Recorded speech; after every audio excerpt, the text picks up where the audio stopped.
Assalamualaikum warahmatullahi wabarakatuh. Halo teman-teman, kembali lagi di Fai Podcast. Kali ini tanggal 21 Juli tahun 2020, hari Kamis. Saya akan berbagi cerita. Bukan cerita sih, ini ngobrol santai aja, ngobrol santai. Ngobrol santai. Sebelum saya lanjutkan obrolan ini, mungkin bagi beberapa kalangan ini obrolan yang tidak jelas dan tidak teratur. Ya gak apa-apa lah, ini mah ngobrol aja, sharing gitu. Nah teman-teman semua, semoga yang mendengarkan podcast saya kali ini punya masalah, ya masalahnya cepat diselesaikan. Punya hutang, semoga dapat melunasinya dengan baik. Kalau lagi ada kesehatan yang bermasalah, semoga cepat sembuh. Kalau lagi ada yang masih jomblo aja gitu kan, semoga diberikan pasangan yang terbaik. Ya pasangan yang halal tentunya ya. Nah, ngomongin tentang pasangan, teman-teman semua, beberapa hari dan waktu yang lalu kita dibumingkan dengan pernikahan Mbayang dan Dinda Hau. Ya, bagaimana tidak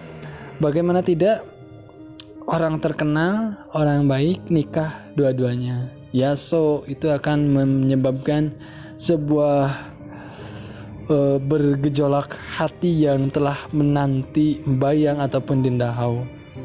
Nah, terlepas daripada itu, yang saya ingin obrolkan di sini itu bukan tentang Dinda Hau dan Mbayangnya itu, tapi reaksi yang timbul dari netizen.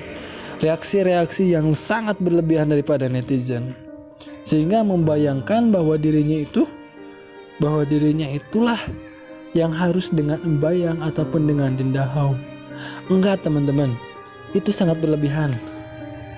Jangan terlalu halu lah soal tentang jodoh, tentang pernikahan. Biasa aja, berharap boleh sambil berusaha itu juga kan. Karena memang kalau kita telisik lebih jauh, ketika ekspektasi kita ingin menjadi seorang Mbayang ataupun Dinda Hau, kayaknya dia tuh tenang-tenang aja gitu pernikahannya itu, sama-sama orang baik. Nah, ketika kita punya ekspektasi seperti itu, ngaca dong siapa diri kita, ngaca. Kalau kita ingin seperti Mbayang ataupun Dinda Hau, jangan terlalu memaksakan, cukup menjadi diri kita sendiri. Karena pasti beda. Walaupun kalian itu ganteng ataupun cantik, pasti ada bedanya. Jangan terlalu memaksakan ingin menjadi mereka.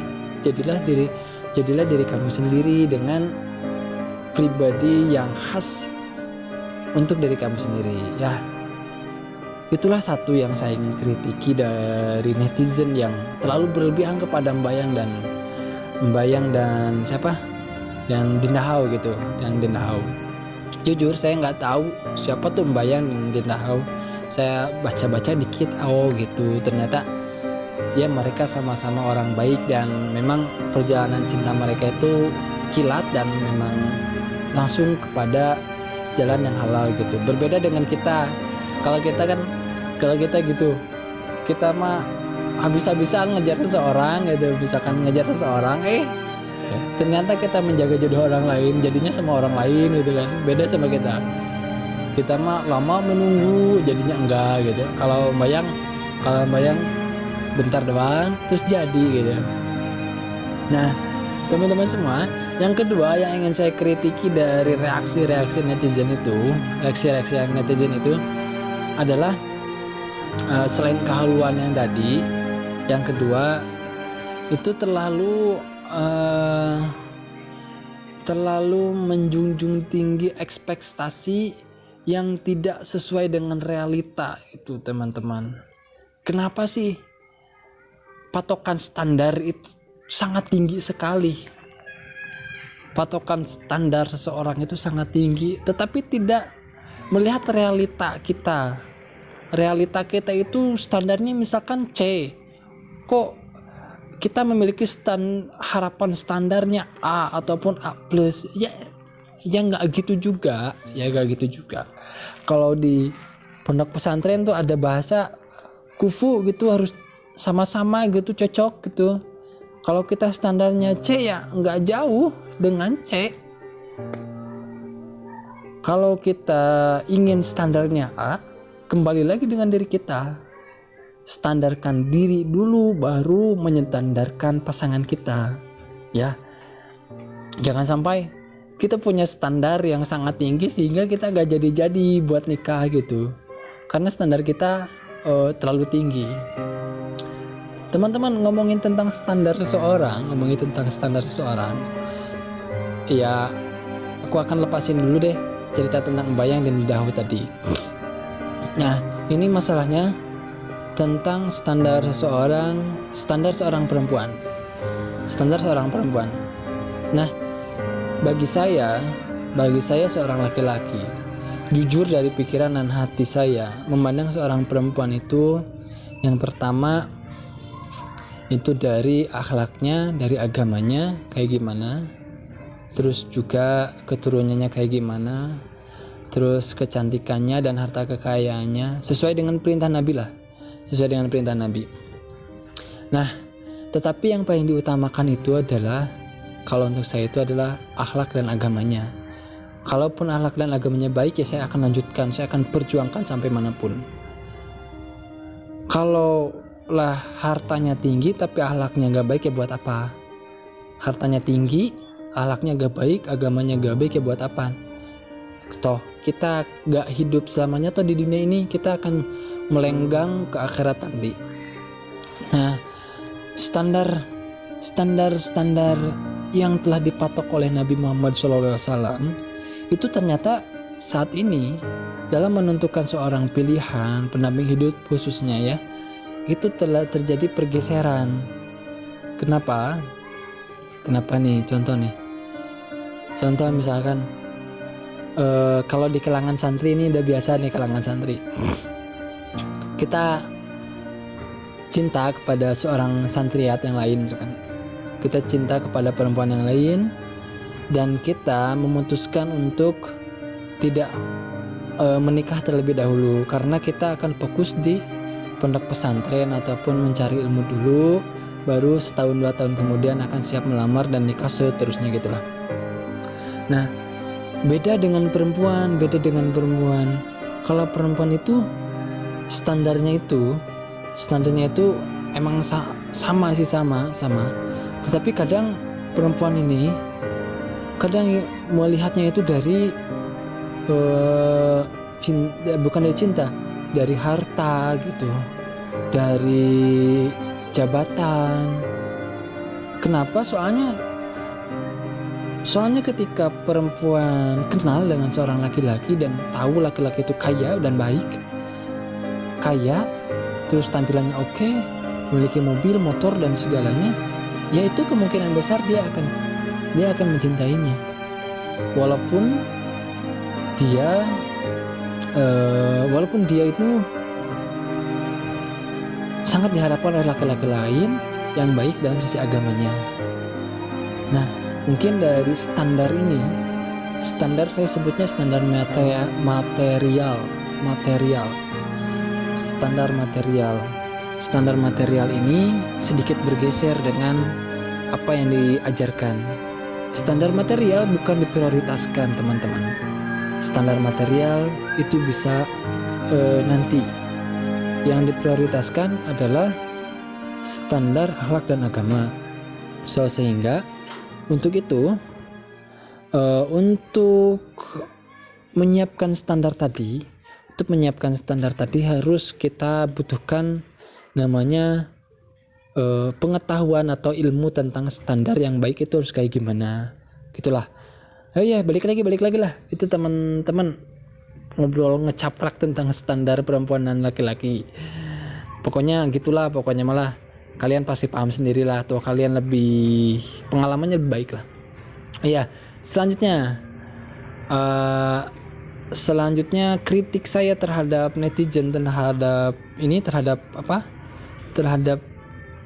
reaksi mereka tentang Dendahau dan Embayang. Selain yang tadi saya bicarakan tadi, yang terakhir yang ingin saya kritiki dari netizen yang terlalu berlebihan terhadap Dendahau dan Embayang ini, kita itu terlalu panasan orangnya, terlalu panasan. Itu kan pas waktu ini Embayang sama Dendahau itu nikah gitu kan, dia itu posting kemesraan mereka di media sosial itu. Netizen banyak yang gusar sendiri, banyak yang galau sendiri melihat mereka, nggak tahu kenapa gitu ya. Dendahau dan Embayang yang nikah, kok kita yang rese, kok kita yang risau.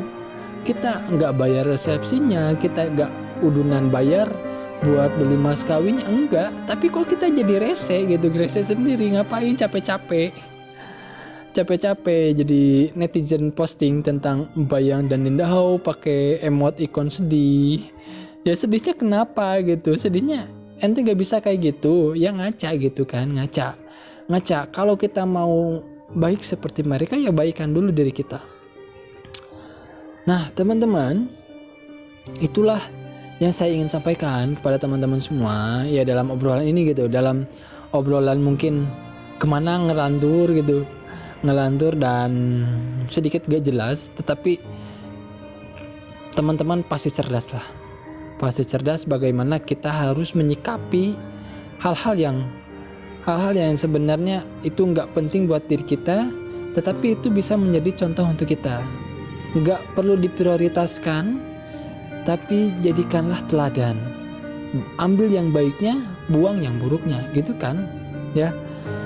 Oke, teman-teman semua, sebelum saya akhiri tentang obrolan tentang Embayang dan Dendahau ini, saya akan cerita satu lagi kan. Ini juga berkaitan dengan Embayang dan Dendahau. Katanya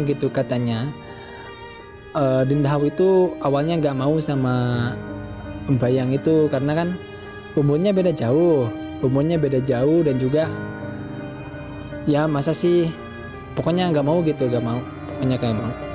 Tetapi dia mau. Nah teman-teman, dalam perjalanan mencari cinta itu ada beberapa istilah nih. Saya kenalin istilah-istilahnya. Mungkin sedikit ngaco, tapi ini familiar untuk teman-teman. Ada yang namanya jomblo. Jomblo ini dapat dikatakan dia itu ya ngenes, gak ada pasangannya gitu. Jomblo. Dia jomblonya ini dalam perspektif misalkan pasangan untuk istri gitu. Dia tuh nggak punya istri ataupun gimana, itu jomblo. Kalaupun nggak punya pacar, itu mah bukan jomblo, tapi proses mencari calon istri gitu. Terus ada yang namanya friendzone nih. Ini menarik nih kalau dibahas dalam satu episode lanjutan. Friendzone. Ya ruang lingkup teman aja gitu, pokoknya ruang lingkup teman. Insya Allah lah episode lain saya akan bahas khusus buat friendzone ini, karena ini banyak pengalaman menarik yang mungkin dapat teman-teman cari hikmah gitu di dalamnya. Selain friendzone itu ada TTM, teman tapi menikah. TTM, teman tapi menikah. Ini loh yang seru loh, teman tapi menikah. Jadi kita tuh sahabatan, kita saling menyembunyikan rasa tanpa tahu satu sama lain. Ternyata akhir-akhirnya kita menikah. Kenapa sih teman tapi menikah ini timbul? Awalnya kita selalu bersama aja. Kita seling bareng, makan bareng, belajar bareng, nugas bareng, dan lainnya. Pokoknya bareng, kecuali hal-hal yang tidak diperbolehkan untuk bareng. Nah, karena sering bareng tersebut timbullah rasa, tetapi kita tidak mau mengungkapkannya karena menunggu waktu yang sangat tepat. Kayak ini ciri-ciri TTM nih ya, ciri-ciri TTM. Kalau kita mau TTM gitu. TTM ciri-cirinya kalau kita udah dekat sama seseorang, padahal cuman sahabatan, lalu sahabat kita itu punya pasangan, ada rasa nggak enak gitu, berarti itu ada rasa yang patut dicurigai. Terus juga kita, walaupun kita udah punya pasangan, ternyata sahabat kita udah punya pasangan juga, tetapi rasanya itu beda gitu, kenapa sih dia sama si dia lagi gitu, kita tuh kayak gak ikhlas padahal kita tuh udah punya pasangan gitu loh teman-teman. Nah, TTM ini sangat jarang, tetapi adalah contoh-contoh, bahkan ada filmnya kan juga kan ya. Nah, yalah, saya cukupkan aja lah untuk podcast kali ini, walaupun capruk bacot kemana kesini kesana kesini, tetapi saya ingin berbagi kepada teman-teman semua, karena ini jujur nih nggak ada teman ngobrol. So saya buat podcast aja lah buat berbagi kepada teman-teman subscriber semua. Dan terima kasih nih buat teman-teman semua yang telah rela mendengarkan podcast saya. Semoga podcast ini berkembang dan lebih baik kualitasnya semakin hari dan bisa menebarkan manfaat, walaupun obrolannya sering gak jelas ataupun gak sistematis. Baiklah, gak apa-apa, pokoknya mah ini podcast, namanya podcast yang ngobrol. Oke teman-teman semua, jangan lupa ya subscribe dulu channel gua, jangan lupa juga share kepada yang lain, dan jangan lupa dari podcast ini kita gak boleh terlalu berlebihan dengan reaksi terhadap membayang dan didahau. Buat apa? Gak ada untungnya untuk kita. Oke, terima kasih. Wassalamualaikum warahmatullahi wabarakatuh.